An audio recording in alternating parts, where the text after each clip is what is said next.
सीधा फिलहाल सुनते हैं भारत के रक्षा मंत्री राजनाथ सिंह।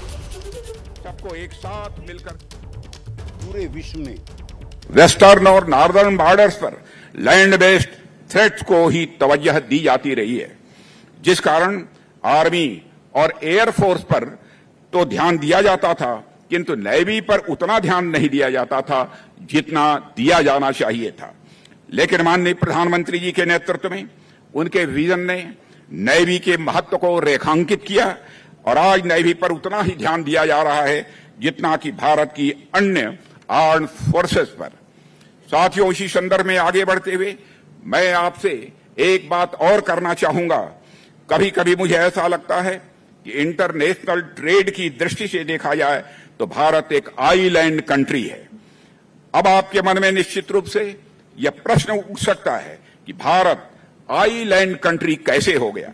आप सब ज्योग्राफी के बारे में अच्छी तरह जानते हैं और ज्योग्राफी मुख्यतः दो प्रकार का होता है, एक तो फिजिकल ज्योग्राफी और दूसरा ह्यूमन ज्योग्राफी। फिजिकल ज्योग्राफी के अंतर्गत पहाड़, पठार, नदियां इत्यादि आते हैं तथा ह्यूमन ज्योग्राफी के अंतर मनुष्य का समाज और उसकी राजनीतिक तथा आर्थिक व्यवस्था आती है। फिजिकल ज्योग्राफी के अनुसार यदि आप देखें तो भारत के उत्तर में उसके लैंड बॉर्डर्स हैं तो दक्षिण में समुद्र है।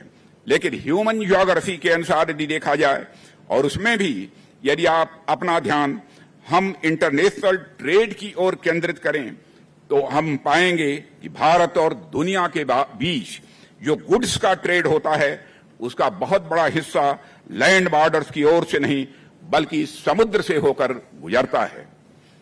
तो साथियों, यदि आप ह्यूमन ज्योग्राफी के इंटरनेशनल गुड्स ट्रेड के पर्सपेक्टिव में देखें तो उत्तर में हिमालय के कारण और वेस्ट में पाकिस्तान के शत्रुतापूर्ण व्यवहार के कारण वहां से हमारा ट्रेड ज्यादा नहीं हो पाता। हमारा ज्यादातर गुड्स ट्रेड समुद्र से होकर आता है। इसलिए ह्यूमन ज्योग्राफी के इंटरनेशनल गुड्स ट्रेड पर्सपेक्टिव को ध्यान में रखकर यदि हम चलें तो भारत हमें एक आइलैंड के रूप में दिखाई देता है। अब चूंकि हम ट्रेड पर्सपेक्टिव से आइलैंड कंट्री हैं और हमारे नेशनल इंटरेस्ट में हमारे ग्लोबल ट्रेड का एक बहुत बड़ा महत्व होता है, इसलिए हमारे लिए जरूरी हो जाता है हम अपनी स्ट्रांग नेवल कैपेबिलिटी को डेवलप करें। साथियों, हम सब जानते हैं युद्ध जो होता है बस सामान्यतः दो सेनाओं के बीच होता है। एक सेना विजय हासिल करती है और दूसरी सेना को पराजय का सामना करना पड़ता है।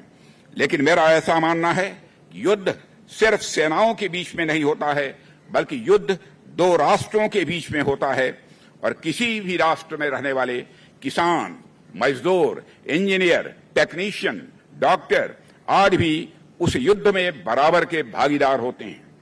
यदि किसी किसान के पैदा किए अन्न को खाकर फौजी, हमारा बहादुर फौजी यदि युद्ध लड़ने जा रहे हैं और जंग जीत रहे हैं, यह जीत देश के किसानों की भी जीत होती है। यदि कोई मजदूर लोहा या स्टील ढाल रहा है, उस लोहे या स्टील से आगे चलकर वह कोई हथियार बन रहा है जिससे सैनिक विजय हासिल कर रहा है, तो यह विजय हमारे मजदूर भाई की भी होती है।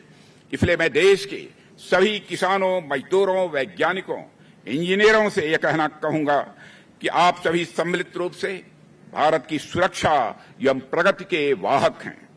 इसलिए आप जब भी अपना काम कर रहे होते हैं तो उसे केवल काम निपटाने के तौर पर ही न करें। आप अपने कर्म को राष्ट्र और समाज की बेहतरी को सामने रख कर करें, यह मेरा विनम्र निवेदन है। मुझे इस संबंध में एक घटना का स्मरण आता है जिसका जिक्र मैं आप सबके सामने यहां पर करना चाहूंगा। यह कहानी है 3 मजदूरों की जो किसी जगह पत्थर तोड़ रहे थे। एक राहगीर उन मजदूरों को बगल से गुजर रहा था। राहगीर ने मजदूरों से बारी बारी पूछा कि वो क्या कर रहे हैं। पहले मजदूर ने कहा कि वह पत्थर तोड़ रहा है। दूसरे मजदूर ने कहा कि वह अपने परिवार का पालन। तो आईएनएस इंफाल नेवी में कमीशन हो गया है और इस मौके पर रक्षा मंत्री राजनाथ सिंह अपनी बात रख रहे हैं।